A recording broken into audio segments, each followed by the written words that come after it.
पुराने समय की बात है। एक औरत जब भी अपने परिवार के लिए रोटी बनाती तो एक बड़ी रोटी को घर के बाहर दरवाजे के पास रख देती, ताकि कोई भी जरूरतमंद इंसान या फिर जो भूखा हो, जिसे उसकी जरूरत हो, वो उसे लेकर खा सके और अपनी भूख शांत कर सके। एक बूढ़ा फकीर रोज वहाँ आता, रोटी लेता और उसको लेकर चला जाता। जाते समय वो कुछ शब्द बुदबुदाता रहता। वो कहता था, आप जो बुरा करते हैं वो आपके पास रहता है, लेकिन आप जो अच्छा करते हैं वो वापस लौटकर जरूर आता है।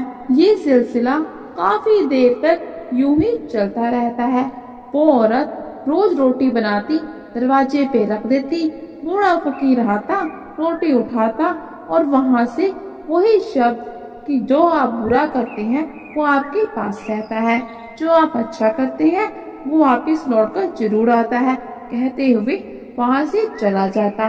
वो औरत उसके इस व्यवहार से बहुत परेशान हो जाती है और सोचती है, एक तो इसका भला करो, ऊपर से ये कुछ अजीबोगरीब शब्द कह देता है जो कि मुझे समझ में भी नहीं आते।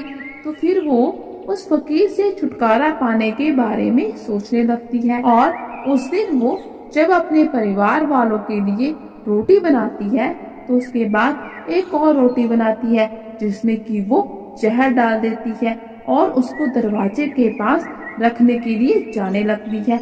लेकिन जब वो औरत उस रोटी को रख रही होती है तो वो घबरा जाती है, उसको बिल्कुल भी अच्छा नहीं लगता।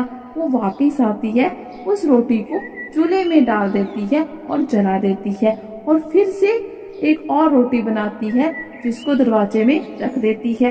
बूढ़ा फकीर आता है, रोटी उठाता है और फिर से वही शब्द कहता हुआ वहाँ से चला जाता है। वो औरत जब भी दरवाजे पर रोटी रखती थी तो अपने बेटे के लिए प्रार्थना करती थी। उसका बेटा जो कि नौकरी की तलाश में दूर शहर गया था, वो हर रोज यही प्रार्थना करती थी कि उसका बेटा सही सलामत जल्दी से घर आ जाए। और तभी उसके घर के दरवाजे पर दस्तक होती है। वो देखती है एक दुबला पतला सा नौजवान फटे हुए कपड़ों में उसके घर के दरवाजे के बाहर खड़ा है।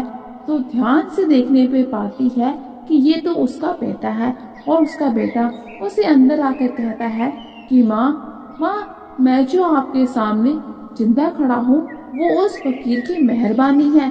मैं तो अपने घर से 1 मील दूर भूखा प्यासा बेहाल बेहोश गिर पड़ा था। भूख की वजह से बहुत तड़प रहा था। तभी वहाँ पर एक फकीर आया, उसने मुझे एक रोटी खाने को दी, जबकि मैंने उससे सिर्फ आधी रोटी मांगी थी ताकि मैं कुछ खाकर घर तक आ सकूं। लेकिन उसने कहा कि मैं पूरे दिन में सिर्फ ये एक रोटी खाता हूँ, लेकिन आज तुम्हें इसकी जरूरत मुझसे ज्यादा है, इसीलिए तुम इसको खा लो। ये सब सुनकर वो औरत बहुत परेशान हो जाती है और पूछने लगती है कि कौन था वो फकीर, कैसा दिखता था।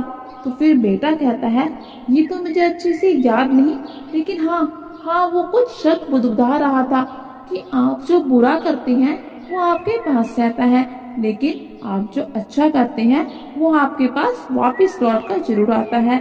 ये शब्द सुनकर उसे इस शब्द का मतलब समझ आ जाता है और वो सोचने लगती है कि अगर उसने वो जहरीली रोटी नहीं जलाई होती तो आज उसी का बेटा उसे खा लेता और मर